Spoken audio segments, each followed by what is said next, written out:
Boa tarde, bem-vindos ao MJV Podcast, gravado diretamente do Febraban Tech 2025. Eu sou Luciana Montenegro, diretora de marketing aqui na MJV.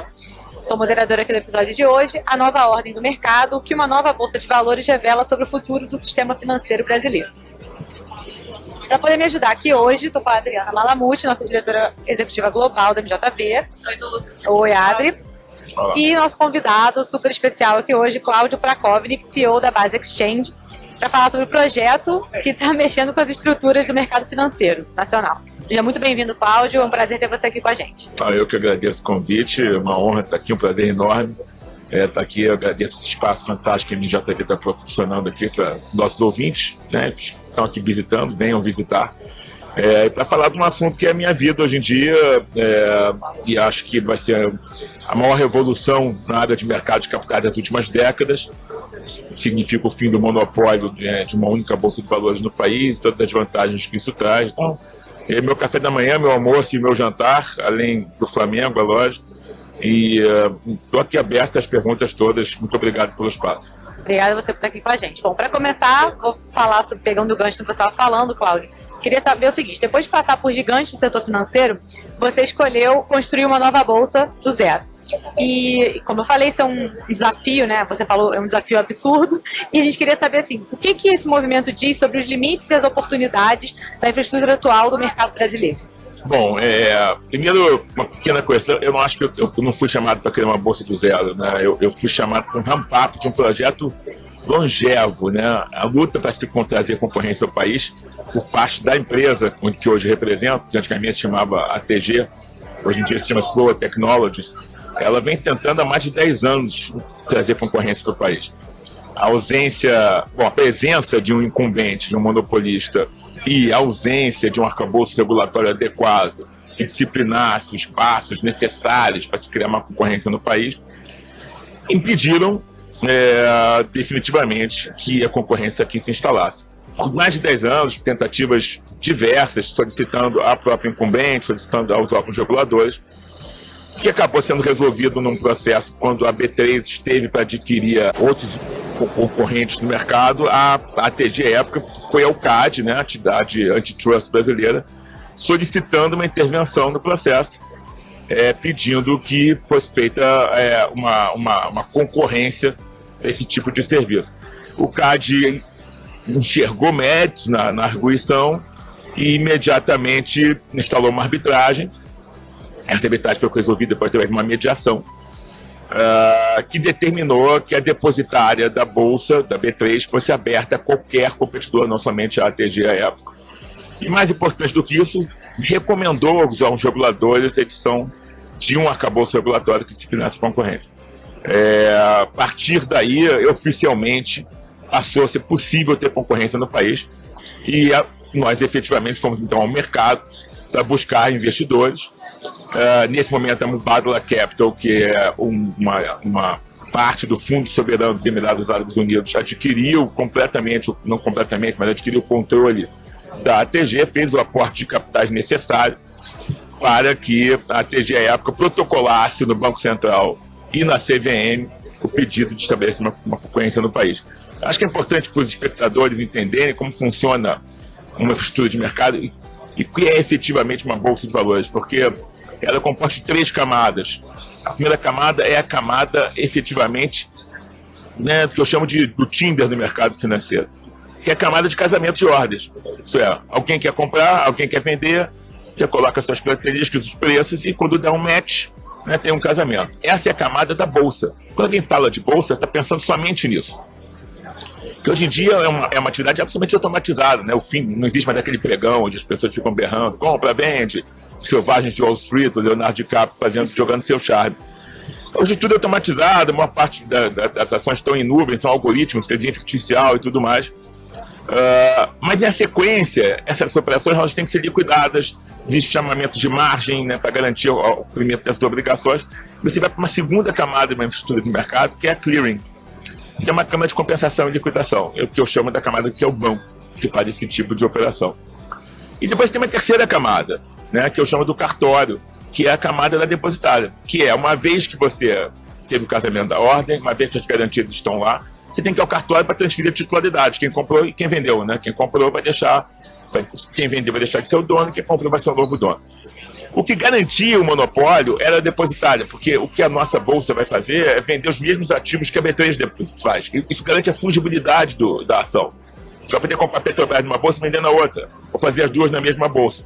De maneira que a gente vai ter a clearing, nós vamos ter a bolsa, nós vamos instruir a depositária, que é da B3, e vai cobrar por esse serviço, para que ela transfira a titularidade. Então, esse é o ecossistema de uma bolsa de valores. E nesse ecossistema nós estamos preenchendo duas camadas, a do casamento de ordens e da câmara de compensação e liquidação. Pode ser que a gente venha ter uma depositária no futuro, pode ser que não. Pode ser que as depositárias acabem em função do blockchain. Tem muita coisa para acontecer nesse mercado, né? Eu tenho certeza que vocês vão estar acompanhando por perto e ajudando seus parceiros com essas soluções. Com certeza, quem viver verá. E aí, puxando o gancho que você está falando, sobre muita gente ainda tem essa imagem de Lobo de Wall Street, de que a bolsa é algo imutável. Então, que tipo de mentalidade vocês estão tentando desafiar com a base exchange? Nós estamos buscando desafiar um pensamento estagnado, presente na cabeça de todos, que só cabe uma bolsa no país. Uma coisa é as pessoas enxergarem, outras coisas elas verem. Quando a gente vê o que a gente está acostumado a ver. Enxergar pressupõe ir além disso e sair de uma convenção. São anos de monopólio. E as pessoas fazem essa pergunta, e meu papel é de um pregador, é levar fé para as pessoas. Que elas entendam que, repare bem, no mercado financeiro, no mercado de capitais nacional, ele é composto de diversos players. Todos menos uma bolsa. A bolsa não é parte. A bolsa é uma infraestrutura deste mercado. A bolsa não é o mercado. O mercado é todo o resto. Ela só trabalha para esse mercado. Então, quando você pensa que neste mercado, onde algumas pessoas ficam dizendo, mas cabe mais uma bolsa, ninguém pergunta quando um novo banco vem ao mercado se cabe mais um banco nesse mercado. E ela é composta por dezenas de corretoras. Ninguém pergunta quando tem uma nova corretora se cabe mais uma corretora. E 4 centenas de gestoras de recursos. Ninguém pergunta quando eu abro uma nova gestora de recursos, mas cabe mais uma gestora de recursos nesse mercado? Cabe. Assim como cabem mais restaurantes japoneses, italianos, novas confecções, novas lojas de moda e de bolsas e novas empresas do setor de vocês. Porque o mercado sempre cabe. Quando se apresenta inovação, competência, dá uma alternativa, um bom serviço. Quando a gente fala só do mercado, da fase 1 da bolsa, nossa pretensão é de concorrer em todos os mercados da B3, mas a primeira fase é no mercado à vista e de aluguel de ações. Nesse mercado, a B3 fatura entre 5 e 6 bilhões de reais. A minha pergunta é, no mercado que um concorrente só ganha 6 bilhões de reais sozinho, cabe competição? É lógico que cabe.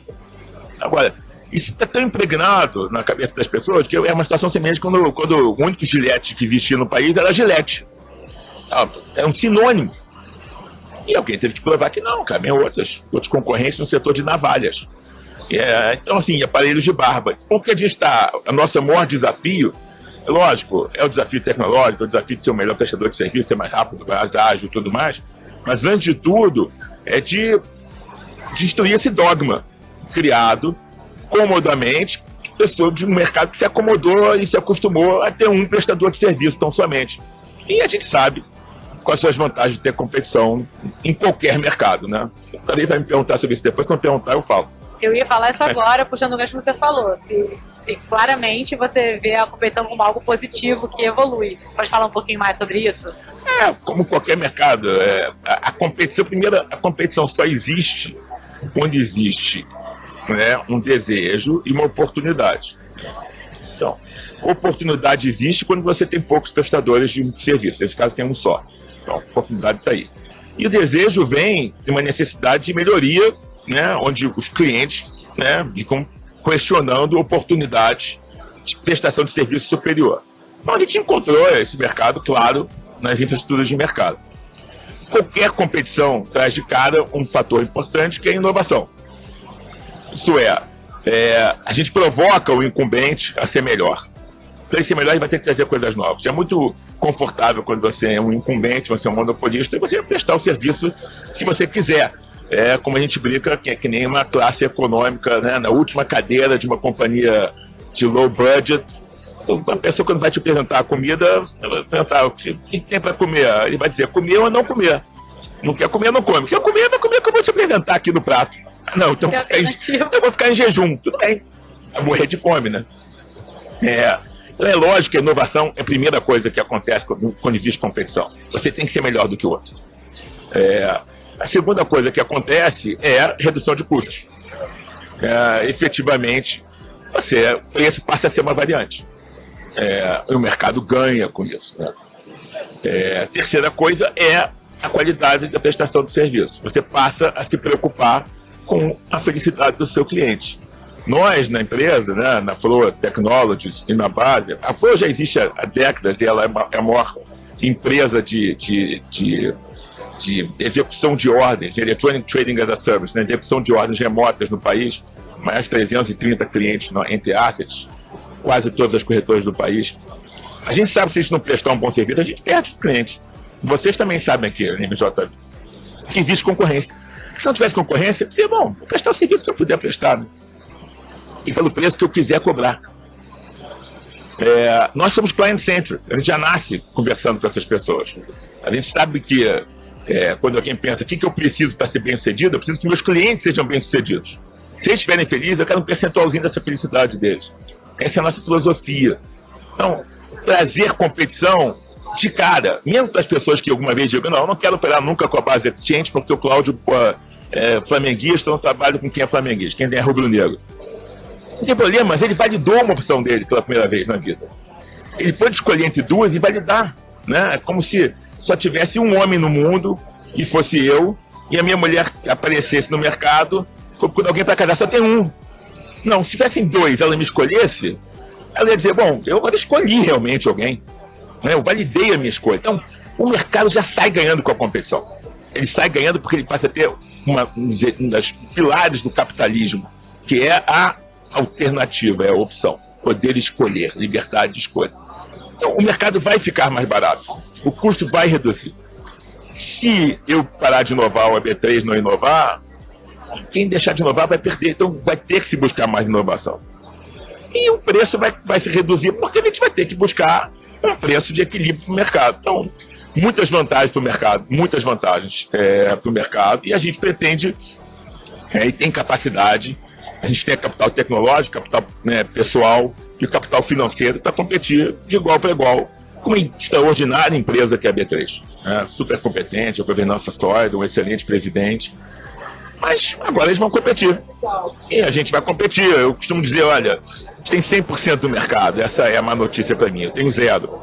A boa notícia para mim é que eu tenho 0% do mercado. Ele tem 100 e é a má notícia dele. Eu só posso ir para cima. Ele só pode ir para baixo nessa disputa.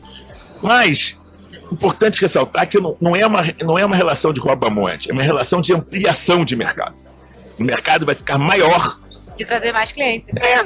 É bom porque, assim, no mercado onde o preço é mais justo, onde tem mais inovação, no mercado onde o cliente é mais bem atendido, o mercado se amplia. Mais consumidores vêm para o país. E mais, é muito mais seguro para o país ter mais de uma bolsa. Não vai parar só na minha, outras vão vir, já estão buscando aprovação. Uma questão de segurança. Né? A BT andou enfrentando problemas tecnológicos, e como eu vou enfrentar no futuro também. E quando ela enfrenta problema tecnológico, onde o cliente dela faz o hedge da posição dele? Em lugar nenhum. Se eu já tivesse com a minha bolsa lançada, e assim espero estar no início do ano que vem, ele faria o hedge da posição comigo. E vice-versa quando eu enfrentar meus problemas. E é assim que acontece nos Estados Unidos, quando as grandes bolsas enfrentam seus problemas, entre as 21 bolsas que os Estados Unidos têm no seu mercado. E aí a gente está falando muito do cenário nacional, né, de Brasil, da competição dentro do Brasil. A base nasce no Rio, você é carioca e flamenguista, eu também. Mas eu queria saber um pouco, assim, uma visão internacional, assim, como que você enxerga o papel do Brasil nesse redesenho da infraestrutura de mercados no mundo? Não só falando de ter 2 bolsas aqui, mas o que isso pode impactar nos mercados fora do Brasil também? Eu acho que impacta muito, assim. Por exemplo, eu estive conversando com vários bancos globais, muitos deles podem até ser nossos sócios minoritários, e nós estamos num processo agora conversando com alguns desses players internacionais. Todos eles falam, primeiro, que a alocação de capital para o país aumenta se existe mais de uma bolsa, exatamente por causa da segurança. O país passa a ser visto como um país maior e mais seguro para investimentos no mercado de capitais. Vários desses valores também virão um país porque a tecnologia vai melhorar. Nós vamos ter uma tecnologia superior. Nós vamos ser mais rápidos para os high frequency traders, por exemplo. E eu sei que a B3 vai correr atrás para ser mais rápido do que eu, e a gente já falou sobre a beleza disso. Terceiro, os países passam a enxergar, né, o Brasil de uma forma mais madura. Assim, as grandes capitais do mundo possuem bolsas. A bolsa não é regionalizada, né? Nós não vamos estar fazendo uma bolsa no Rio para as ações cariocas. Nós vamos estar é uma bolsa para o Brasil, como a B3 é uma bolsa para o Brasil. Mas o fato de você ter mais players dá mais força a esse mercado de capitais. Inclusive para nós, juntos com a B3, temos mais força para propor mudanças na tributação, na educação financeira e tudo mais. Assim, eu entendo que a visão do país muda como um país mais maduro. E a coisa tem que ser feita, não há dúvida disso, né? Existem exemplos melhores com os países nórdicos, por exemplo, quando você pensa, olha a taxa de juros que o país tem hoje em dia, né? A gente fica aqui discutindo se vai pagar IOF, se vai tributar a LCA, se a gente vai cortar algum subsídio aqui e acolá. Uma receita para reduzir uma taxa de juros é ter um mercado de capitais forte. Porque as empresas passam a captar dinheiro mais barato que é o dinheiro do acionista. E para isso acontecer, talvez pensar numa redução de impostos nas pequenas e médias empresas abrindo seu capital no mercado de acesso. Nos países nórdicos a tributação é zero. E quando ela atinge um faturamento específico, ela passa a ser tributada por grande capital. Então, há muito que fazer no cenário macro do país. Mas ter mais infraestruturas de mercado equipara o país aos grandes países do mundo. Na verdade, é até mais do que isso.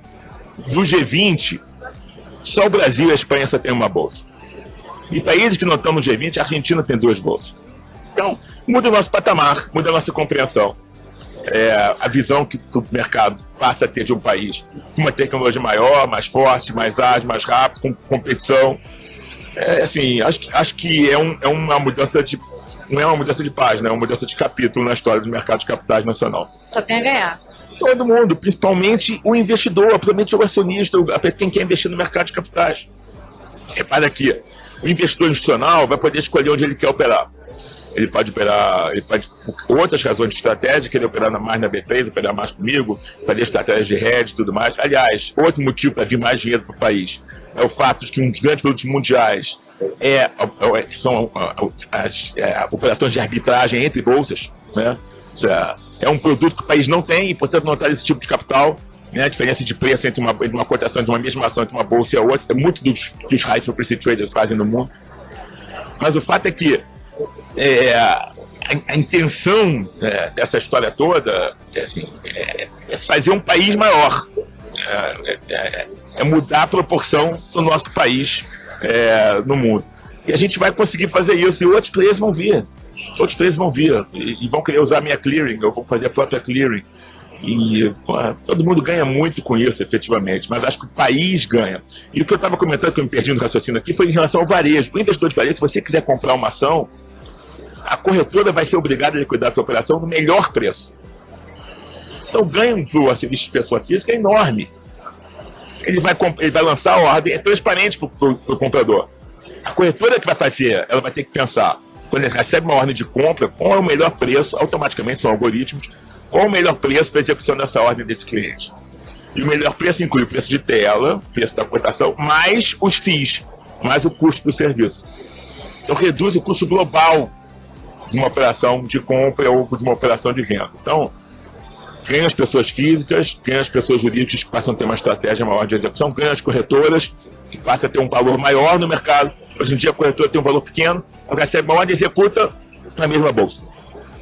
Agora ela pode fazer uma estratégia de execução entre 2 bolsas, fazer uma pesquisa, fazer operações, poder despistar a intenção do comprador dele, tudo lógico dentro da lei, dentro do que é permitido. Então assim, passa a ter um valor, as corretoras passam a ter um valor maior no mercado, o investidor passa a comprar reais, o investidor institucional passa a ter mais tecnologia, mais rapidez, um atendimento mais customizado. O ganho é geral, amplo, geral e restrito.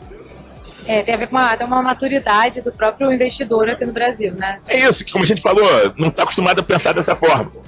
Então, É novo. Estamos aqui pregando, eu estou aqui pregando aqui para todos aqui, estou aqui trazendo, né, aproveitando o espaço aqui para levar essa palavra de fé, de que concorrência não só é possível, como é necessária, e que a gente está aqui pronto, nós já estamos numa fase boa, bem avançada, e a gente, né, tem o nosso cronograma do ano que vem, fazer o primeiro trade, né, dentro da nossa bolsa.